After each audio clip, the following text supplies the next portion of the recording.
Merci, Président. Madame le ministre de l'Intégration africaine et des Affaires étrangères, Monsieur le ministre chargé de l'aménagement du territoire, des collectivités territoriales et de l'urbanisme, Monsieur le secrétaire d'État chargé des Sénégalais de l'extérieur, chers collègues, maa ngi leen di nuyu di rafetlu séance bi nga xam ne lu ñu fi indi mooy autoriser président de la République mu ratifier ñeent accords internationaux notamment dans le domaine bancaire di wax ni rek am na sama collègue bu fi taxawoon sànq non inscrit donc qui a fait quelques amalgames ñu bëggoon ko relever parce que je pense que moo ngi naan dañu renoncer à nos idéaux, dañu renoncer à nos convictions. Et je m'inscris en faux contre ces amalgames-là, parce qu'il a parlé du FMI. Dama laaj fan nañu jël engagement ni dañuy génn FMI, Fonds monétaire international. Donc, parce qu'il dit qu'on est encore plus ancré dans le FMI. Effectivement, le Sénégal a rejoint le FMI depuis le 28 septembre 1963. Donc nous également, dans l'agenda national de transformation, dans la vision Sénégal 2050, en tout cas, on n'a pas pris l'engagement de sortir du FMI. Même si on a pris l'engagement d'être souverain, de construire un Sénégal souverain. Donc la souveraineté, c'est ce qu'on est en train de faire. Parce que c'est l'article 95, l'article 96, l'article 97, le titre 9 de la Constitution qui régit la manière dont les accords internationaux doivent être ratifiés, approuvés. Et certains accords internationaux doivent passer par l'Assemblée nationale. C'est nous qui autorisons, en toute souveraineté, le président de la République à ratifier ces engagements internationaux. Donc c'est cela la souveraineté. La souveraineté, ce n'est pas l'autarcie. La souveraineté, ce n'est pas le repli sur soi. La souveraineté, ce n'est pas l'isolationnisme. Il ne faut pas confondre. Je pense que vous faites des amalgames, vous enfoncez des portes ouvertes pour en tirer des conclusions hâtives, fausses, sur la base de postulats erronés.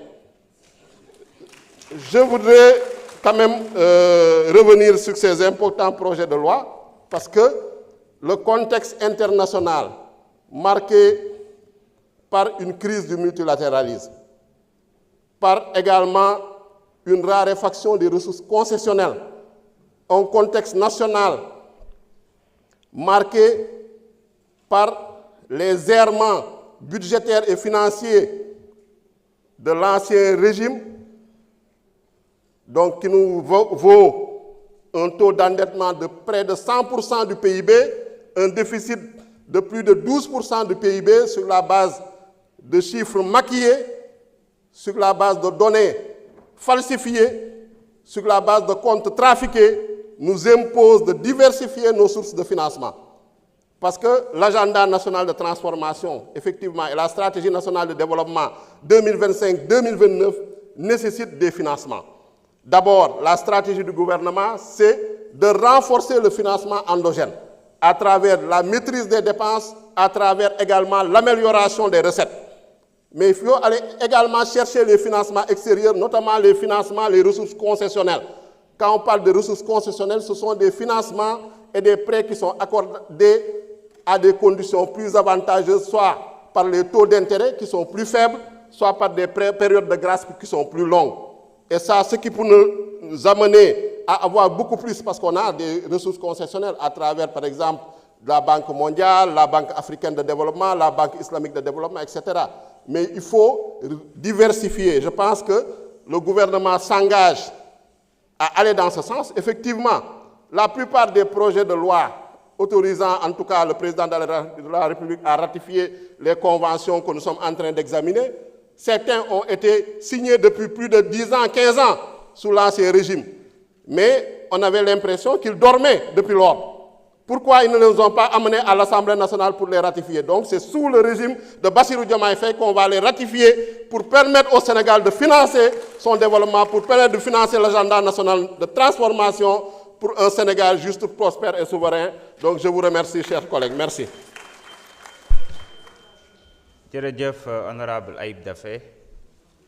La liste des orateurs étant épuisée, la parole est à Madame le ministre de l'Intégration africaine et des Affaires étrangères pour réagir sur les différentes interventions.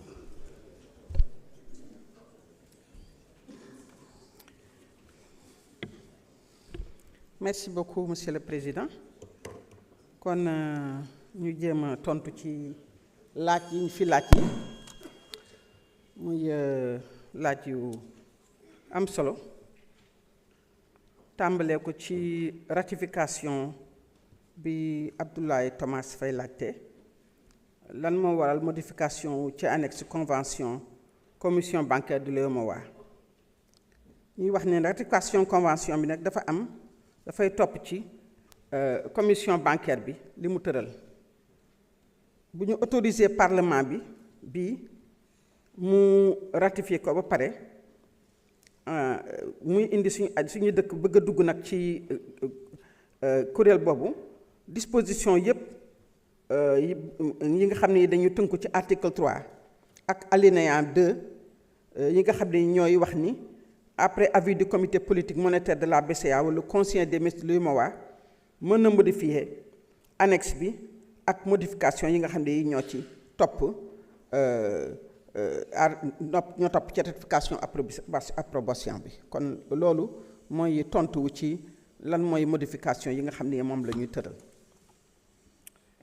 Honorable Guy Marius Sagna moom daf ma poser ay questions yu bare jublu ci d'abord affaire enrôlement au passeport yi enrôlement passeport moom xam nga pour nga am ko foog nga am carte d'identité ñun nag suñu ministère de l'intégration africaine et des affaires étrangères bés bu ne dañuy liggéey ak ministère de l'intérieur pour joxe diaspora bi ak tamit ñu ne fi ñëw fi jógee diaspora ñëw fii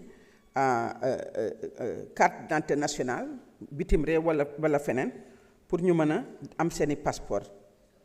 loolu moom liggéey nañ ci liggéey bu am solo ndax 2024 gii rek joxe nañu lu mat junni ak fanweer ak ñaar ci ay ci mission yi joxe nañ ko ci ay këyit mais nag ñu ngi koy continuer ndax te tamit dinaa ñu delluwaat ci ministre de l'intérieur gën ko jottali ni nañu gën a ñoŋal sunu liggéey gën ko yokk mais jàpp naa ni bu ñu comparé ci en terme de statistique ak li nga xam ne jot nañ ko def 2024 ak li fi ñu jógeen avant ñu xam ne kon yokkute bu rëy am na ci ak farlu bu rëy am na ci te danañ ko gën a yokk mu jëm ci mbirum francophonie ñi fa nekkoon di fa liggéey député Guy Marius Sagna bi nga ma contacté ci loolu defe naa danga ma ne woon ñett lañu waaye bi ñu ñëwee juróom lañu sax te juróom parce que dama leen woo recevoir leen sama bureau pour xam lan mooy jafe-jafe ak nu mu demee déglu leen ñoom ñu ñëw nekk juróomi nit ma ne ñett lan ma waxoon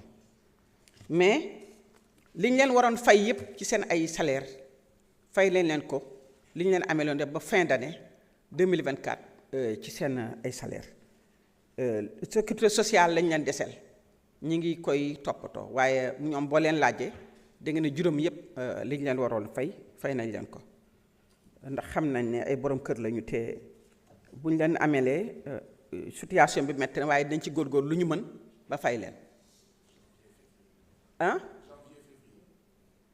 non seen contrat mi ngi jeex décembre 2024 janvier février bokku ci seen contrat décembre 2024 la je vous assure te fay nañ leen ba seen contrat jeex mën nañu ñëwaat toog ak man wala ñu ànd ak kii ñu wan leen ko waaw bul yokk yoo tam nag décembre la jeex honorable Dabi Wañaan dafa ni la banque TDP